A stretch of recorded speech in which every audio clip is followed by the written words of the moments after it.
Vistahermosa es un municipio del departamento del Meta, ubicado a 3 horas de la capital, Villavicencio. Fundado en el año 1964 por Ramón Elías Arroyave y otros colonos. Vistahermosa es uno de los municipios PEDET y municipio perteneciente a la subregión Macarena y Guaviare dentro del proceso de paz.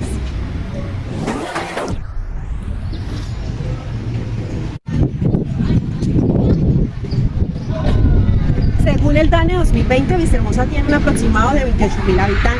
habitantes que se encuentran en su mayoría en zona dispersa y zona rural. Vistahermosa es un municipio priorizado por los hechos de violencia vividos durante los años de los 80 y los años 2000, dada la incidencia que tenían los grupos al margen de la ley como paramilitares, narcotraficantes y grupos de las guerrillas como las FARC y el conflictos que se daban a partir de la tenencia de las tierras y los cultivos ilícitos. El proceso de paz suscrito entre el Gobierno Nacional y las FARC-EP en el año 2016 marcó un hito en todo lo que implica estatalmente referente a la construcción de paz. Se priorizaron alrededor de 170 municipios que de manera diferenciada han vivido el conflicto armado y, como bien se ha mencionado, Vistahermosa Meta, ubicada en una de las 16 subregiones que es Macarena Guaviare, pues hace parte de todo este proceso en el que el Estado tiene que revocar un montón de actividades para darle cumplimiento al proceso. El acuerdo, en términos de su fase de implementación, ha dejado como unos retos fundamentales para este municipio. Uno de los más grandes para poder darle cumplimiento, nosotros consideramos que sería revisar el tema de la financiación. La asignación presupuestal determina en gran manera el nivel de implementación, porque si no hay recursos públicos destinados de manera muy clara para poder generar las estrategias de implementación, por ejemplo, de su plan de desarrollo con enfoque territorial PEDET o de la implementación del Programa Nacional de Sustitución de Cultivos de Uso Ilícito PENIS, o para fortalecer en términos de seguridad el proceso de reincorporación social, económica, productiva, política de los firmantes del acuerdo, pues difícilmente se puede garantizar que haya construcción de paz.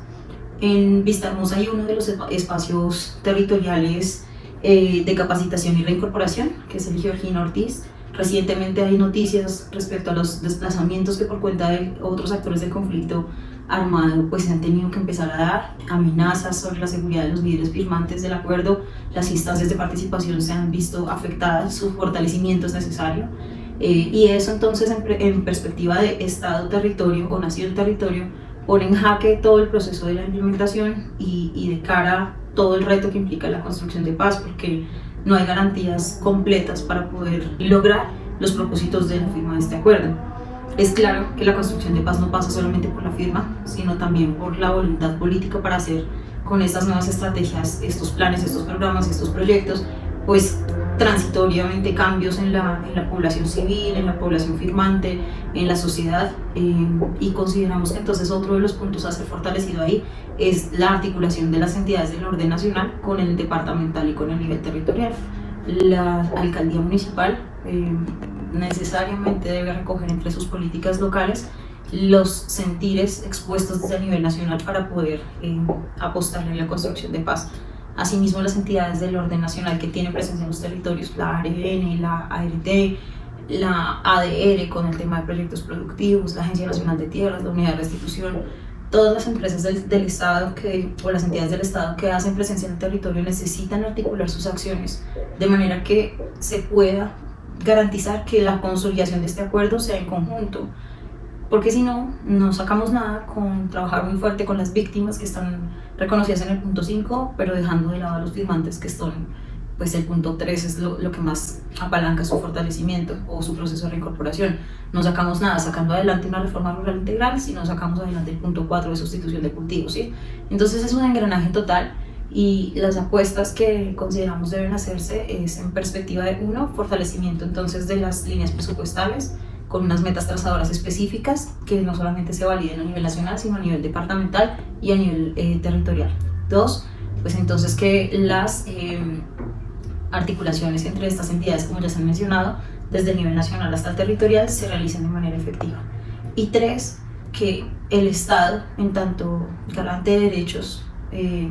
promueva que también los mecanismos de participación sean fortalecidos para que el control social aparezca como una herramienta que facilite el diálogo con las instituciones y el seguimiento, porque no podemos, digamos que emprender acciones sin reconocer que este es un país atravesado por la corrupción. Entonces el control social ahí también va a ser una herramienta fundamental para que desde el nivel estatal se le dé cumplimiento al proceso de paz en Vista Hermosa Meta. Evitar que el conflicto armado vuelva a tener presencia en el territorio de Vista Hermosa Meta, es importante que desde la ciudadanía se abanderen iniciativas relacionadas con la exigencia del cumplimiento al acuerdo de paz, principalmente por parte de los organismos del Estado. Es importante que la ciudadanía juegue un rol de veeduría, de estar constantemente haciendo monitoreo y también de enviar alarmas al Estado en dado caso que se tengan evidencias de intenciones de incurrir nuevamente en actividades delictivas o reorganización de grupos armados en el territorio. Hemos coincidido que las grandes empresas como responsabilidad social deben formular proyectos donde generemos una cultura de aceptación en las diferentes poblaciones, en la población víctima, en la ciudadanía y en los firmantes del acuerdo de paz. Estas empresas, a través de las instituciones, podamos fomentar o podamos aportar recursos para que podamos capacitar a este personal firmante para que desde una capacidad técnica puedan aportarle realmente a la sociedad y se puedan reintegrar de una manera pronta y generar un recurso para que no piensen en retomar las armas. Es motivante realmente que una empresa pueda llegar a una sociedad a generar desde un proyecto oportunidades para una población. Qué bueno es, por ejemplo, ir a un municipio o a una ciudad y poder decir, vea, ese señor es firmante del acuerdo de paz y tiene esa panadería, la panadería Benito, por ejemplo, o San Benito, o la panadería X, y a través de un proyecto de responsabilidad social se pudo formar a estas personas. Entonces, no solo es en el tema ambiental, porque muchas veces pensamos que la responsabilidad social es en un género o en un término o en un entorno ambiental, también podemos hacerlo desde un tema de capacitaciones, en un tema cultural, en un tema profesional y poderle realmente aportar a una sociedad como responsabilidad social. Entonces, pues motivamos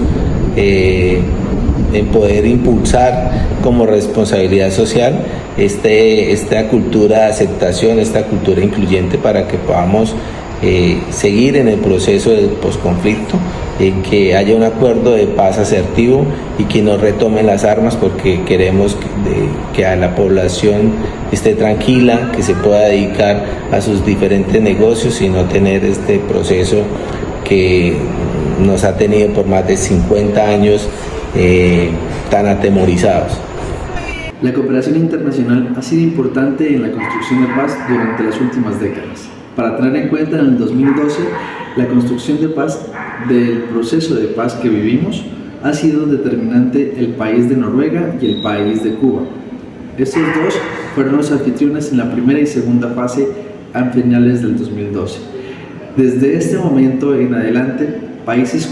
como Venezuela, Ecuador y Chile también han sido países acompañantes al proceso de paz. Ellos, con sus aportes de experiencia y diplomacia, han aportado a la construcción de este. Aparte de ellos, también hay que tener en cuenta que hay organizaciones internacionales como la OEA, la ONU, Unión Europea, también está el Vaticano o UNASUR, entre otros. Estos también han sido organizaciones internacionales que han cooperado para respaldar la construcción de paz en nuestro país. Tanto diplomáticamente como financieramente, la cooperación internacional ha acompañado la construcción de paz en nuestro territorio. Como lo decíamos, desde el acuerdo podemos dar los siguientes ejemplos de las cooperaciones internacionales de entes gubernamentales y no gubernamentales. Entre estos se encuentra el Fondo de Paz y Posconflicto Social, quien se ha encargado de dar mejora al acceso de entidades gubernamentales a la información, esto con la provisión de servicios. Asimismo, el Fondo Multidonante de las Naciones Unidas para el Posconflicto, quien ha sido un ente fundamental para el alistamiento y de la implementación de los acuerdos. Asimismo, para estrategias presupuestales en las respuestas rápidas. Por otra parte, también tenemos el Fondo Nacional para el Postconflicto de la Unión Europea, el cual se ha enfocado directamente en el desarrollo rural integral. Por último, el Fondo Fiduciario para una Colombia Sostenible del Banco Interamericano de Desarrollo ha sido uno de los aportantes más grandes en el proceso de paz. Uno de los mecanismos que ha favorecido las inversiones de los actores como ONGs desde la cooperación internacional, las universidades y empresas privadas mediante apoyos y actividades conjuntas han sido desarrollados en el marco de los PEDED, con mesas que han impulsado a las subregiones bajo las estrategias Nación-Territorio en cabeza de las ARTs. En estos espacios, empresas y universidades privadas identifican y se comprometen a apoyar iniciativas y necesidades, identificando como prioridades a los actores y a las comunidades de cada subregión. En este caso, en Vistahermosa, ya se han utilizado recursos humanos y financieros, los cuales han ayudado mucho al campesinado y a sus territorios. Varias asociaciones y campesinos que producen plátano, yuca, cacao, leche y ganado, así como también comunidades enfocadas en el desarrollo de actividades de ecoturismo, se han visto favorecidas gracias a las gestiones de los ARTs. Estos han convocado y coordinado actores del sector público y privado que han desarrollado grandes estrategias para la implementación de iniciativas planteadas por ellos. De esta manera, tanto en la esfera estatal como la esfera privada han sido actores principales que han aportado la construcción de paz dentro de los territorios donde una vez fueron afectados por el conflicto armado. En aras de lograr una paz total y una paz equitativa, se busca en el futuro que estos procesos y estos programas se mantengan y tengan un desarrollo eficiente para las comunidades, puesto que estos serían los nuevos proyectos que en futuro les darían una nueva proyección.